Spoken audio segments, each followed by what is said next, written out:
जी हां दोस्तों, इंजीनियर युवराज से फिर धोखा। योगी आदित्यनाथ का टूट गया दावा।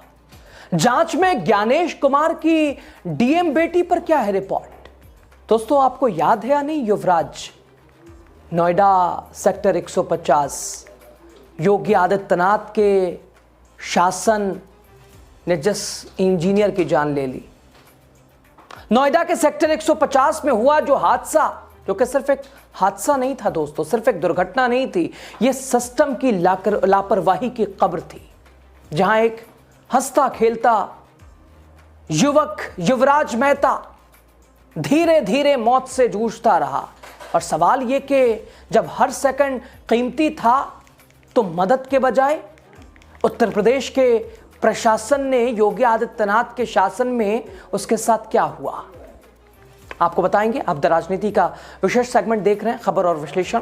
मैं हूं आपके साथ यासूब रजा। दोस्तों, उस युवराज की एसडीआरएफ एनडीआरएफ मदद करने के बजाय क्या कर रहा था, देख रहा था। गहरे गड्ढे में फंसा युवराज चीखता रहा, तड़पता रहा। उसके पिता सामने खड़े सब देखते रहे, लेकिन प्रशासन टकटकी लगाए। या तो तैयारी कैसे क्या करें, कैसे गड्ढे में उतरे, क्या करें क्या ना करें, असमंजस, कुछ समझ ही नहीं आ रहा। और सामने पिता के सामने एक बेटा डूब गया। और ज्ञानेश कुमार की डीएम बेटी, क्या है रिपोर्ट। एसआईटी का गठन हुआ था, कहां तक पहुंची जांच, और योगी आदित्यनाथ का दावा कैसे टूट गया। दोस्तों, इस हादसे के बाद उत्तर प्रदेश सरकार ने एसआईटी का गठन किया था। वैसे तो कितने सवाल उठे, कितने आरोप लगे, कैसे इतनी बड़ी लापरवाही, और कहां हैं वो सारे सिस्टम के लोग। और एसआईटी गठन के बाद सीएम योगी आदित्यनाथ ने साफ निर्देश दिया, यानी दोस्तों मुख्यमंत्री योगी आदित्यनाथ ने निर्देश दिया था एसआईटी के गठन के बाद 5 कार्य दिवस में रिपोर्ट चाहिए, 5 दिनों में ही रिपोर्ट चाहिए। लेकिन हकीकत क्या है, आज 10 दिन बीत चुका है। एसआईटी की रिपोर्ट अभी भी कहां अटकी है। डीएम साहिबा पहुंची थी, गाड़ी का दरवाजा कैसे खोला, कैसे बंद हुआ, शीशा हटाया नहीं हटाया। दोस्तों, हर दिन एक नया बहाना, कभी तकनीकी जांच, कभी विभागों से समन्वय, कभी फाइलों का मिलान। सवाल यह कि क्या इंसाफ भी फाइलों में दब जाएगा क्या, या दबा दिया जाएगा क्या। एसआईटी अध्यक्ष एडीजी भानु भास्कर कहते हैं जांच अंतिम चरण में है।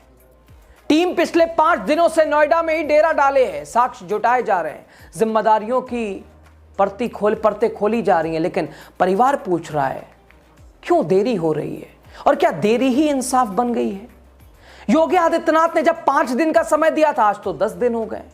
सवाल सिर्फ एसआईटी की देरी का भी नहीं है, सवाल कार्रवाई के पैमाने का भी है। दोस्तों, नोएडा अथॉरिटी के सीईओ को सस्पेंड कर दिया गया, लेकिन प्रशासनिक मुखिया कौन है।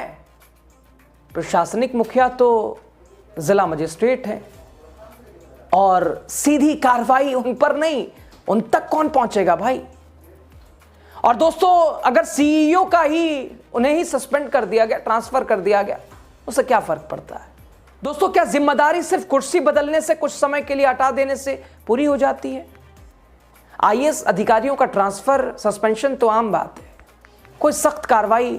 और यही सौरभ भारद्वाज भी कह रहे थे, आम आदमी पार्टी यही आरोप लगा रही थी। राजनीतिक आरोप यह है कि नोएडा की जीएम मेधा रूपम पर सीधी जिम्मेदारी होने के बावजूद उन्हें संरक्षण दिया जा रहा है। क्यों? क्योंकि वो चीफ इलेक्शन कमिश्नर, मुख्य चुनाव आयुक्त ज्ञानेश कुमार की बेटी है। इधर आम आदमी पार्टी के नेता सौरभ भारद्वाज का साफ आरोप, एसडीआरएफ और रेस्क्यू ऑपरेशन सीधे डीएम के अधीन आता है, लेकिन कार्रवाई वहां तक पहुंच ही नहीं रही है, पहुंच ही नहीं सकती है। योगी आदित्यनाथ डीएम साहिबा पे, वो तो अफसरों पे चढ़ाई करते रहते हैं, लेकिन यहां दिल्ली भी तो देख रहे हैं वो।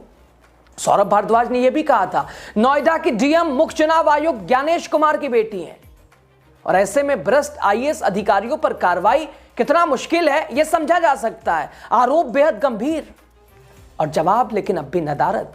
उधर दोस्तों, समाजवादी पार्टी के प्रमुख अखिलेश यादव, उन्होंने भी सरकार को लगातार खड़ा किया। आज भी उन्होंने कल ही खोली है। ग्रेटर नोएडा के पाली और धूम मानिकपुर गांव में पहुंचे अखिलेश यादव ने साफ कहा, युवराज की मौत सरकार की नाकामी है। अखिलेश का आरोप कि अगर समय पर मदद पहुंचती तो एक पिता को अपने बेटे को तड़पते हुए नहीं देखना पड़ता।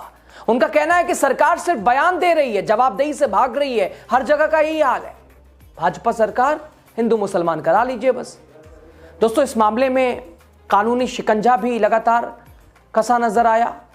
लोटस ग्रीन बिल्डर के 2 कर्मचारी रवि बंसल और सचिन कर्नवाल की जमानत याचिका पे भी लगातार कि मिलेगी नहीं मिलेगी, लेकिन फिलहाल खबर यह है कि उन्हें जमानत मिल चुकी है।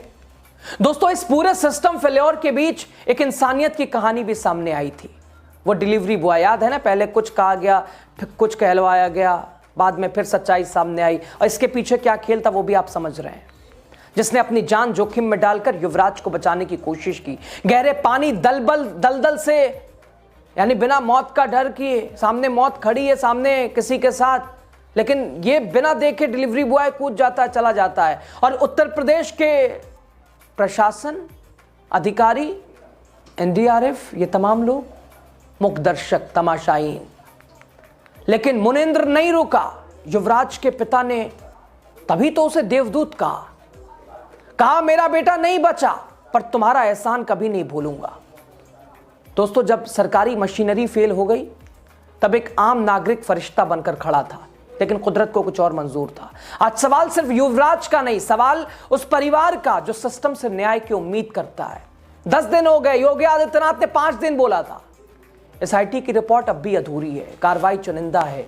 जिला अधिकारी ज्ञानेश कुमार की बेटी है, कौन क्या बोलेगा? जवाबदेही गायब, जिम्मेदारी गायब। और इस मामले में सच कब सामने आएगा? या फिर यह मामला फाइलों में दब कर रह जाएगा?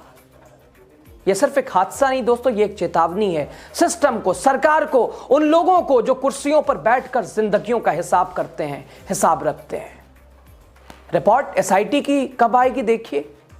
10 दिन तो गुजर गए, लेकिन जिला अधिकारी सिर्फ सीईओ को नोएडा अथॉरिटी के सस्पेंशन महज काफ़ी? अब इसे क्या कहा जाए? आपकी राय महत्वपूर्ण हो जाती है। लास्ट तक बने रहे, शुक्रिया। वीडियो पे आपकी राय बता के आगे जाइए, चैनल को सब्सक्राइब कीजिए, पेज को शेयर कीजिए।